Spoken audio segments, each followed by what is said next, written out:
It's another beautiful week and another time for Football Cruise on Naija Footballers TV. Well, it was quite an interesting weekend for Nigerian footballers, as it is always, quite some number of actions from some couple of Nigerian footballers across the globe. And myself and the guys are here on the show today to do justice to that. But I'm not alone in the studio.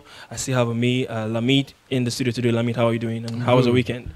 Yeah, I mean, football every weekend, so lovely. Yeah, as always, football every weekend. And we have someone making a debut appearance on the show today. His name is Precious Adedoyin, but he said I shouldn't call him Precious because he makes him look like a babe. Precious, how are you doing? Oh man, good to be here. Good to be here with you guys. Talk some Nigerian football. Always great.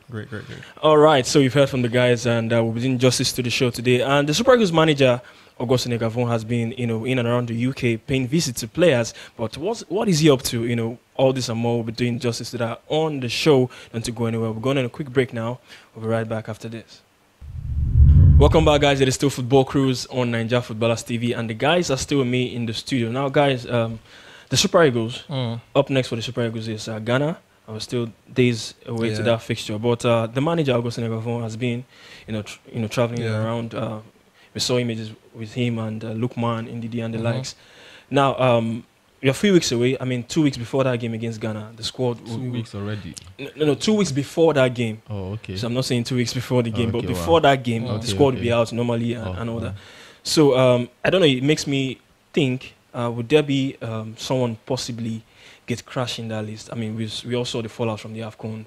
We all had our assessment of different players from the AFCON. Now, let's look at who might possibly...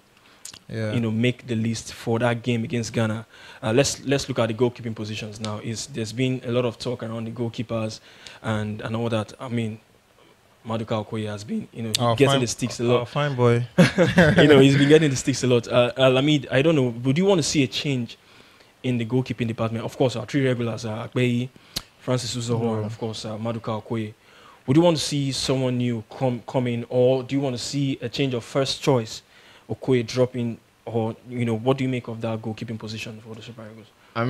For me, I'm not the biggest Okoye fan, but I need to be realistic. I don't think there's any goalkeeper better than Okoye, as far as I'm concerned. Yeah, that's just my own personal opinion. I'm looking at the goalkeepers and I'm like, is there much difference between Okoye and Uzo? Uzo is probably the closest. But then again, I'm like, it's a toss of a coin for either of those guys. Uzo, Okoye, there's no difference. So for me, that position is settled. That's what I'm Akpeyi for you because you've been all about Uzo, Okoye. We've tried Akpeyi. Akpeyi, that's a long way of trust. For me. The three goalkeepers have been given their chances with the national team. Akpeyi was the first choice at the 2019 AFCON. Uzo, World Cup, he was in goal for all the games. Now Okoye had his chance at this AFCON. Do you want to see a change in that goalkeeping position? To be honest, I think we can just make Okoye understand that we've appreciated him, we've given him his chance. And if you flash back to the World Cup, I wouldn't say Uzo necessarily performed so badly that they had to bring in Okoye into first choice goalkeeping. I think it was a matter of saying, okay, you know what, it's your time, come and have it, taste of goal. But from what we saw in the AFCON, it wasn't really a fantastic tournament for him. And the one game Uzoho played, I think he held the goal line well. So in my opinion, I would say maybe we can just, and since it's a run of two legs, we can see how we can shuffle both things. But definitely, I would like to see someone else in goal this time. So yeah. So no new goalkeeper coming in. So is it that you drop Maduka Okoye for Uzo? Yeah, for Uzo, definitely. So both of you, Akpeyi is not in the picture for you. That's a long way of, like you said, back in the AFCON. Akpeyi hasn't really done much, to make us say, okay, you know what, come. So maybe a friendly or maybe any qualifying game, maybe next time. But we all know what we are facing against Ghana, so we don't want to go through that long part of trust. So yeah. So let's move into the defense now. Ekong hasn't been playing for Watford. Yeah. Do you see this hampering his chances, or are you one of those people who think they are national team players and they are club players? There's been this debate in and around. Are they national team players and are they? To be honest, players? I think they are. You should agree with that. I don't know, well, because I think they are. I'll take Paul Noachu for an example. I wouldn't really see him doing those things, in a Super Eagles shirt. Because he's off the world in in Jean. So I think there are actually there's some players who they tend to really perform out there in their clubs, but when they come home, they're really nowhere to be found. So I think yes. Okay, so in the defense now we have Ekong, Omero. These are the regular guys. As we saw Simi Ajayi at the AFCON. He played one game at the AFCON, and that centre back positions. We also saw Ole Sanda. Get a run out. He's a central defender, but he got a run out at the right back position. But who do you see losing his place in the next list? Do you think Nda keeps his place? Do you think Ekong, he hasn't been playing for Watford recently? Do you think it's enough to? I mean, that would be a big call. It's enough to drop him for the national team for this playoff games. So I mean, the new additions, right? Yeah. Centre back position. I think no other person than Calvin Bassey for Rangers. I think right now it's a no-brainer. I mean, if you don't invite Calvin Bassey, then you have a problem. Definitely. The coaching crew and everybody who's in charge of selecting players have a problem. Because I think not just because he's a very good defender, I think he's left-footed. Yeah. And I've looked at our centre backs, and I think they're all right-footed. Yeah. Awazim, Omero, Ekong, Balogun. I think they're all right. Predominantly right-footed. So I think that's in this day and age, really safe. It's a plus, yeah. But I mean, I don't want to go into Nigeria because I don't want to get too emotional with them. But I think a left-footed centre back is a no-brainer. I think Calvin Bassey just has to be there, dropping for anybody. Anybody who misses Ekong, Balogun, Awazim, or Omero will not be a big deal. For me, would not be a big deal. Calvin Bassey just has to be there. And he can also jeopardize as a left back as well. So, it brings options, utility kind of player. But guys, Kevin Akpoguma, he missed out on the AFCON. He's playing in and out, week in, week out for Hoffenheim. Do you see him getting a call up back to the national team? I mean, it's a good option as well. Yeah, he is. He's been doing, pretty okay at the club level. But, there is something about a group of national team players bonding quite together for a particular, period of time. You look at the AFCON, a duration of 5 weeks, those players were, staying together and But when you bring in Bassey, I think it's a really good option for the first, centre back, either of between the two that will be at the middle of the defense. He's been really brilliant for, Rangers. And Trust, I think he had a really good AFCON, so I'll be pairing them both. Apoguma, like you mentioned, bringing in some number of friendlies, maybe as the year goes by, we can say, okay, you know what, come into the camp and let's see what you have. Because I'm not really one to base club level performance 100%, because like they say, you're as good as your last show out. So the AFCON was just, how many weeks ago? So I think it's still Bassey and Trust. Still definitely. All right, I think the right back positions, left back, are pretty sorted. I know. Yeah. I think Tyrone Eboyi, the reports that he got injured, that he might miss out, in that playoffs. But I mean, Ola settles his right back, keeps his place anytime, any day. Left back, Zaidu Sanusi as well. Of course, he has been really good for Porto this season again. Yeah. I mean, he kind of dipped a little bit last season, but this season he has been very good for Porto. And probably Jamil Collins will come in as the backup for Zaidu Sanusi. All right, guys. So let's move into the midfield positions now. Of course, we have the regulars in DD. These are guys who will keep their positions in DD. Aribo, Kelechi Iheanacho, maybe because he's not getting much of the playing time at Leicester City. Etebo is back from injury. Had a run out with Watford under 23. Who do you see Etebo coming back into the national team, and what do you make of the midfield options moving forward? Ogene Karo for me, definitely been someone who has, had at different point in times, been with the squad. I feel like he knows the in and outs, of that midfield position, in the Nigerian, setting. So definitely not someone I'll rule out any day, anytime. I feel like he's brilliant, and obviously the Ndidis, top, no brainer, no decision to make. Frank Onyeka? Long way of trust. I think he needs some level of proving to still, come into the team. So definitely I'll add him as to the category of those who I feel should play certain friendlies, and we see how much of trust we can put in him for future competitions. Lamid Kelechi Nwakali, he was at the AFCON. We saw him in a couple of games. It's been, ever since the AFCON ended, there are reports that he's been having issues with his club side, and he hasn't played ever since. Do you see him keeping his place in that next qualifying game? For me, I mean, he went to the AFCON, and I thought that was extremely fortunate. he was really fortunate for that decision. 'Cause I don't think that he deserved it. But I mean, he didn't do too badly, but it wasn't great. It wasn't spectacular. Yeah. So if he's not called up, I don't think anybody will have a problem with it, because I think our midfield position is probably settled. I mean, if I also wish for anybody, Eze, that's just a wish. If we can get Eze, that's just a wish. But apart from that, I think the midfield picks itself. Aribo keeps his place. Of course, Aribo keeps his place. And there's this talk about creativity and all that. So I think we can find a way around that, because we didn't see much of that with Nwakali at the AFCON, in terms of that creative play and all that. So let's move to the forward positions now. Wingers, centre forwards. Lookman, he was cleared recently by FIFA to play for the Super Eagles. I mean, he's happy. He put out a statement on his social media pages that he can't wait to turn out for the country. Now, what does it bring different to what we have, to the current crop of wingers we have? Talking about Ademola Lookman now. Well, my namesake. Ademola, we've seen him in Leicester. We've seen how he runs the flanks. He's one for the future, definitely.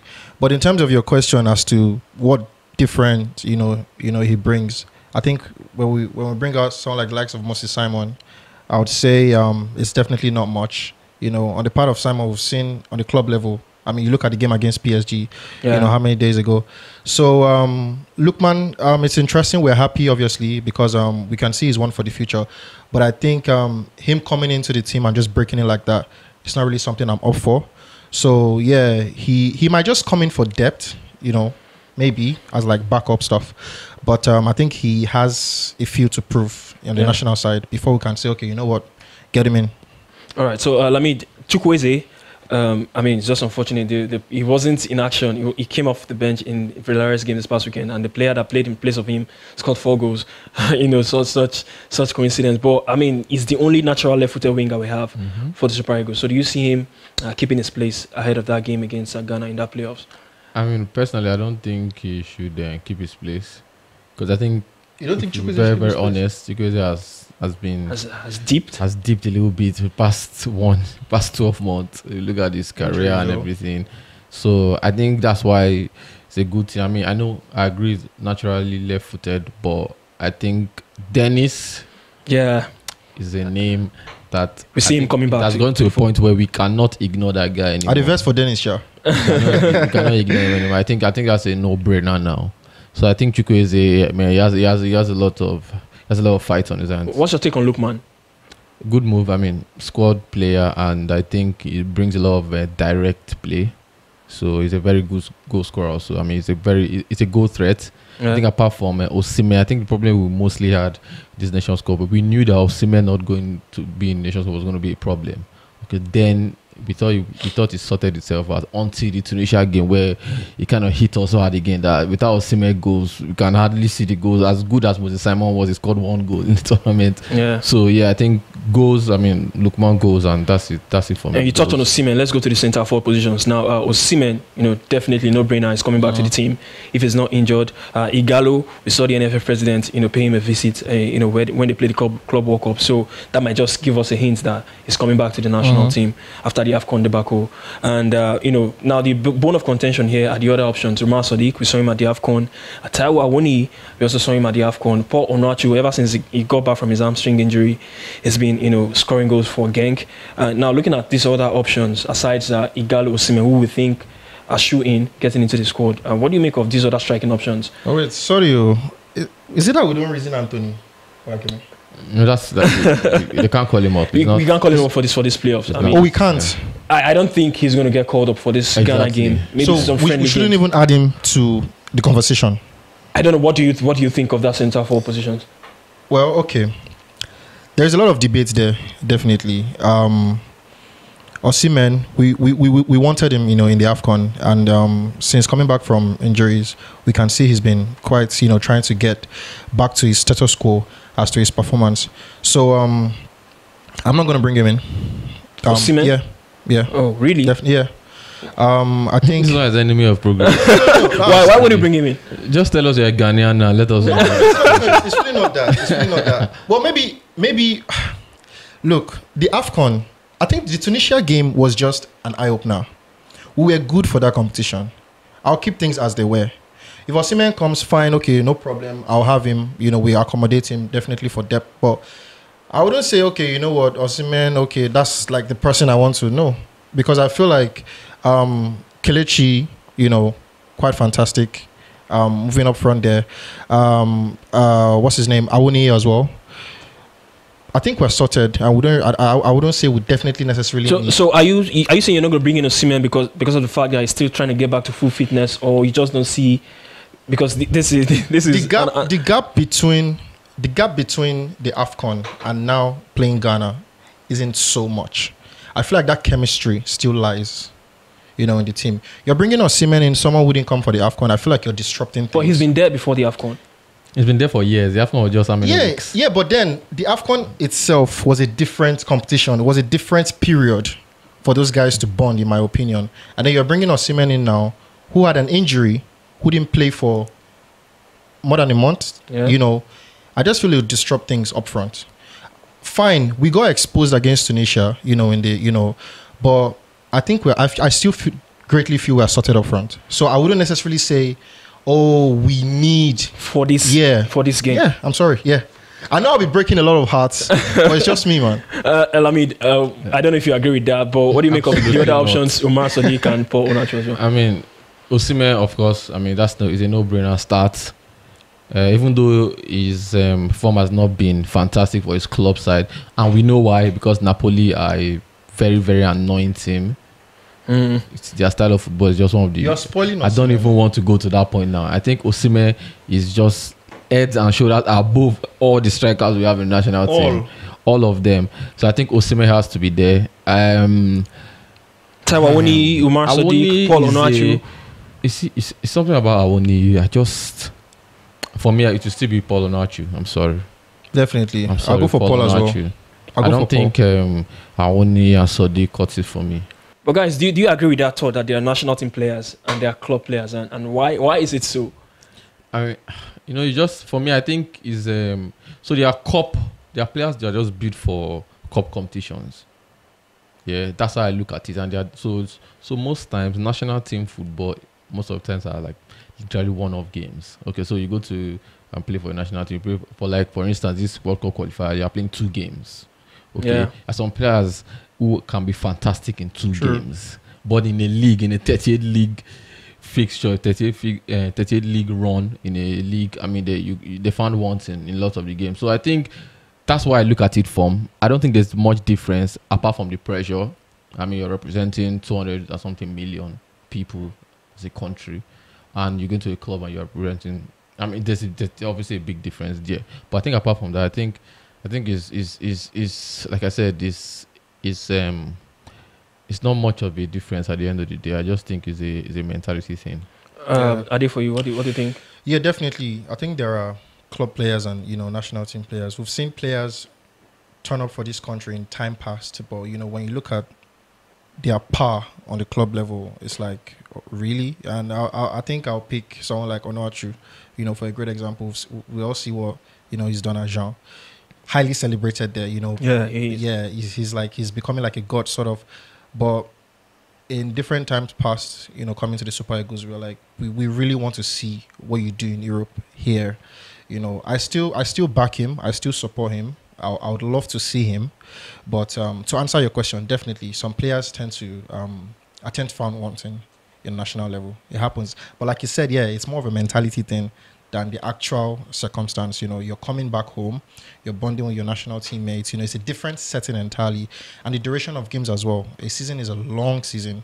And sometimes your national team just needs you for like 2 or 3 games, Like the AFCON was just 5 games. So, all right. So we've seen brilliant analysis from the guys, and we'll be here again. Hopefully when that list comes out for that game against Ghana, we'll be here as well to dissect that list and do look forward to that game against Ghana. And hopefully the Super Eagles get to scale through. Guys, it's been a pleasure having you on the show. Lamid, as usual, good to see you on the show. And Ade, hopefully we'll see you in subsequent editions of the show. Sure. Good to have you on the show as well. So guys, that's a wrap on today's edition of Football Cruise on Naija Footballers TV. Don't forget, keep it up with us across all our social media pages on Instagram, on Facebook, on Twitter, and don't forget to subscribe to our YouTube channel. We are Naija Footballers on YouTube. Until we come away again next time, my name is Emmanuel Sebastian. Keep cruising.